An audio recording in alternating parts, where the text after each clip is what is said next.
Welcome to another edition of the Florida Chamber's Bottom Line with Mark Wilson, President of the Florida Chamber, and our special guest, Governor Rick Scott. Governor, let's get started. During your State of the State address, you talked about the axis of unemployment and the need to change the way Florida was doing business or conducting business. Right. What are your thoughts about that? Well, I ran on a campaign of getting the state back to work. 7 steps to 700,000 jobs. We've got to reduce regulation. We've got to reduce business taxes. We've got to get lawsuit reform done. We've got to make this the place that if you're thinking about starting a business, you say, Florida is the only place I would even think about it, because we have a government that knows that business is what creates jobs. Yeah, and I agree with that. This is real simple, right? Everybody wants to make it complicated. What we need to do is grow the private sector. And one more thing this week is pension reform. Right. Florida remains the only state in America where our government workers do not contribute to their retirement. So what we need to do is we need to have the government sector do what small businesses and families do, and that really completes what needs to be done. Yeah, it's got to be fair. Think about it. How many private sector employees have a pension plan? If they do, they have a 401k, and often their employer doesn't even match. So, they're contributing, our employees don't contribute. Right. Governor, are there any other obstacles that need to be removed to spur job growth in the state? Oh, I think if we continue to focus on regulation, we've got to fix citizens insurance, right?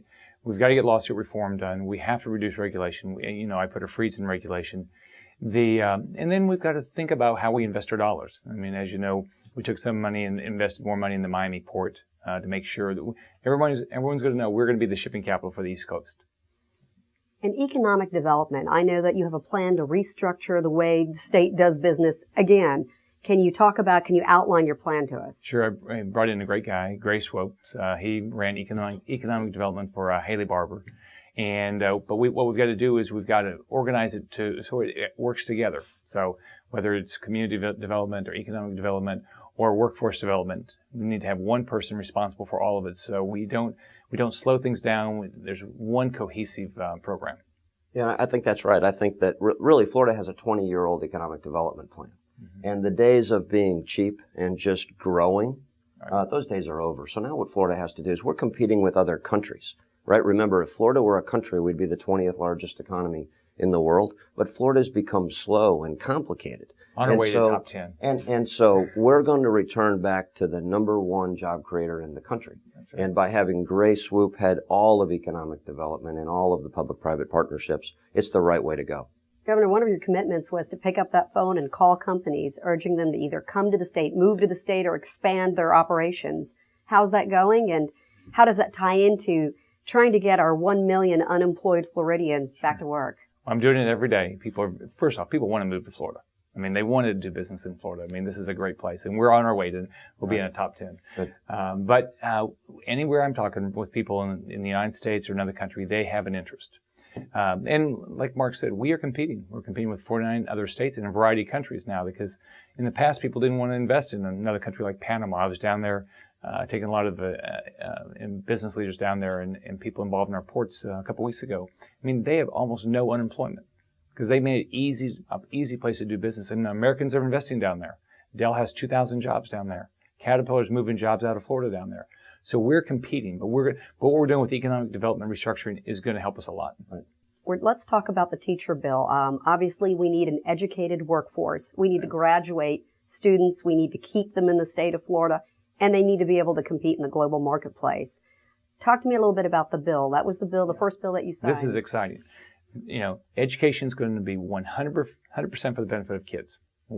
Should your principal be able to choose the teacher that's most effective, you better believe it. That's what's going to happen now. It's not going to be tied to seniority. It's going to be tied to who's the most effective. We want to keep the best teachers because we know that if we're going to have the best workforce, it's going to be tied to teachers. So now our teachers are going to be able to be paid. If they're more effective, they're going to be paid more. Now, we still have some work to do. We need to make sure we expand charter schools, public schools that are run by an outside party that can be more innovative than some of our public schools. So this was a big opportunity, the Student Success Act, but we've got a lot of opportunities going forward. Yeah, and I would say also that economic development in the future is all about talent, and that starts with great teachers. And so what the business community has done in partnering with the governor and the legislature is we've said that teachers and kids are most important, and now we've aligned those systems for the benefit of the kids and the benefit of teachers. With that, Governor, your bottom line for the week? Bottom line is we've got to continue down the path of making this the place to live, work, and play. We need to focus on reducing our business tax. We need to start the process this year of phasing it out. So we give everybody a reason to say this is the state they want to open their business, expand their business, or move their business to. And this is a big week for small business. Pension reform is up this week in the House and Senate, and the legislature can send a strong message to 1 million small businesses in Florida that they matter, and government is going to tighten their belt, just like small businesses have had to. Crucial vote indeed. Governor Scott, thank you for joining us, and thank you, our viewers. And from all of us, we hope your bottom line is looking up.